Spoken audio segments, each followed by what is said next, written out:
প্রিয় দর্শক, সাজ্জাদ কাদিরের শুভেচ্ছা নিন। এই মুহূর্তে আপনাদের সামনে কথা বলতে এসেছি সেনা শৃঙ্খলা কি ভেঙে পুরো চুরমার। সাম্প্রতিক সময়ের ঘটনা প্রবাহ একের পর এক দেখে যেটি মনে হচ্ছে যে বাংলাদেশে শৃঙ্খলা বাহিনীর শীর্ষ বাহিনী সেনাবাহিনী এবং শৃঙ্খলাও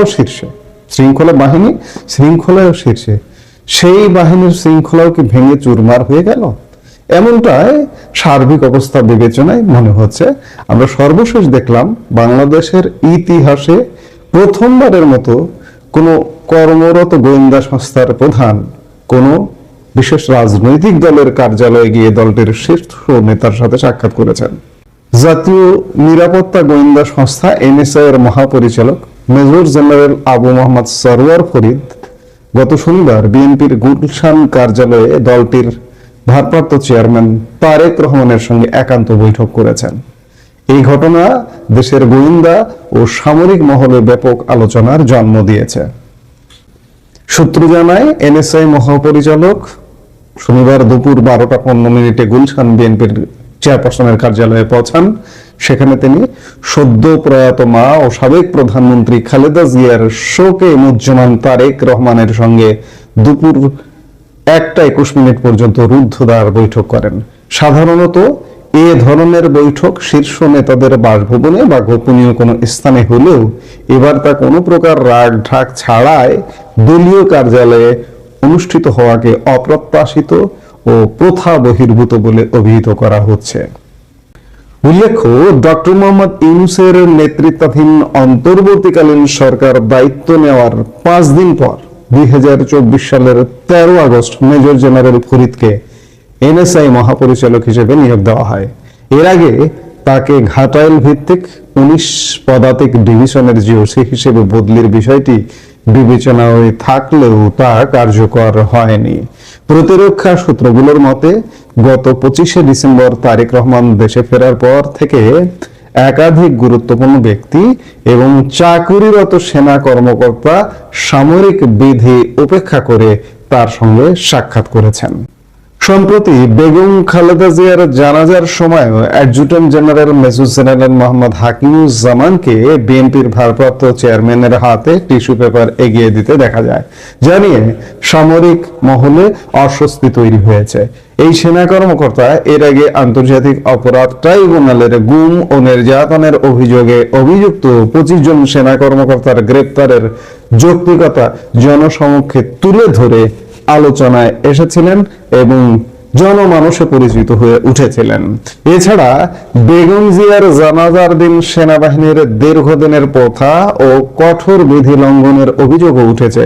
জাতীয় সংসদের দক্ষিণ প্লাজায় তারেক রহমানের শ্রদ্ধা নিবেদনের সময় সেনাবাহিনীর একটি কন্টিনজেন্ট এবং 2 জন সৈনিককে পুষ্পস্তবক বহন ও মার্চ করতে দেখা যায়, যা প্রোটোকল বহির্ভূত বলে মনে করছেন বিশ্লেষকরা।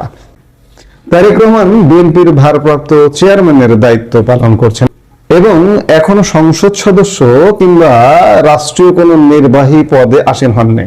এমন পরিস্থিতিতে তার সঙ্গে চাকরিরত ঊর্ধ্বতন সেনা কর্মকর্তা ও গোয়েন্দা কর্মকর্তাদের অতি উৎসাহী আচরণ এবং সামরিক শিষ্টাচার লঙ্ঘনের বিষয়টি সামরিক বাহিনীর শৃঙ্খলার জন্য শুভ লক্ষণ নয় বলে মনে করছেন সংশ্লিষ্টরা।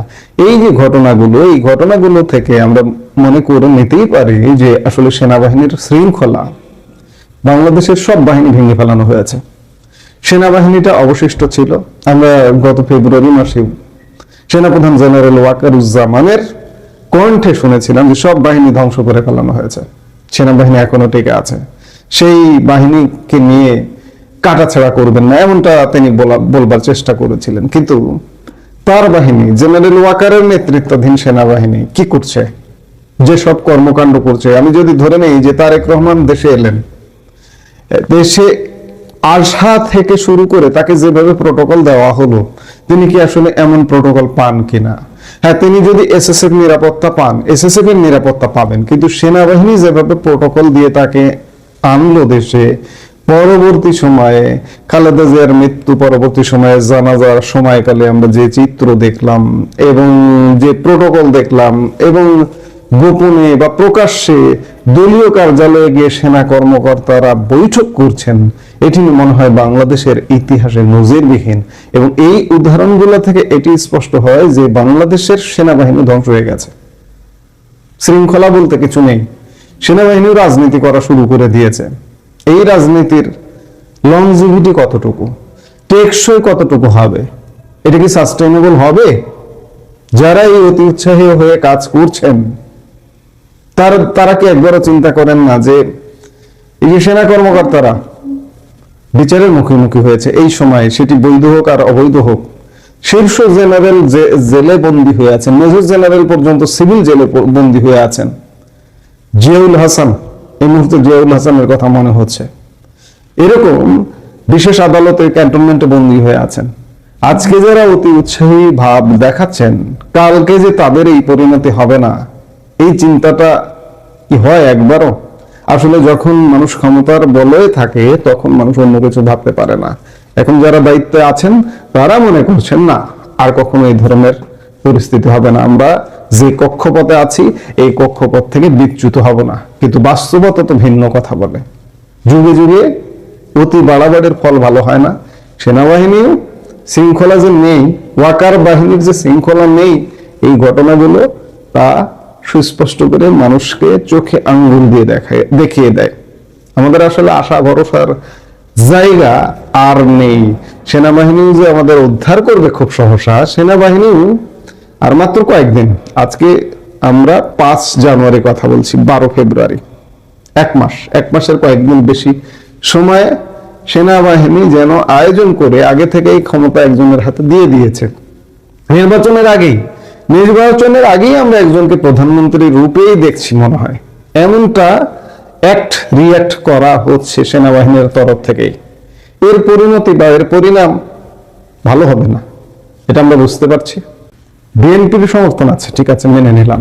কত % সমর্থন আছে? যে নির্বাচনটা হচ্ছে এটা তো একটা একপাক্ষিক নির্বাচন হচ্ছে, এবং এই নির্বাচনে সেনাবাহিনী যদি সহযোগিতা করে, মাঝখানে আমরা অনেক আলাপ শুনেছিলাম যে সেনাবাহিনী একটি অংশ এই নির্বাচনের পক্ষে নয় বা একতরফা নির্বাচনের পক্ষে নয়, কিন্তু সেই অংশটি আসলে খানিকটা জিম্মি হয়ে গেছে। এই অতি রাজনৈতিক অংশটির কারণে, অতি বিএনপি পন্থী অংশটির কারণে সেটি জিম্মি হয়ে গেছে। সেটি খানিকটা নীরব এই মুহূর্তে, সেটি যে কোনো সময় সরব হবে না এটি বলা যায় না। আমরা সবকিছু দেখবার জন্য নিশ্চয়ই অপেক্ষা করব। এই মুহূর্তে এ পর্যন্তই। সবাই ভালো থাকুন, সুস্থ থাকুন।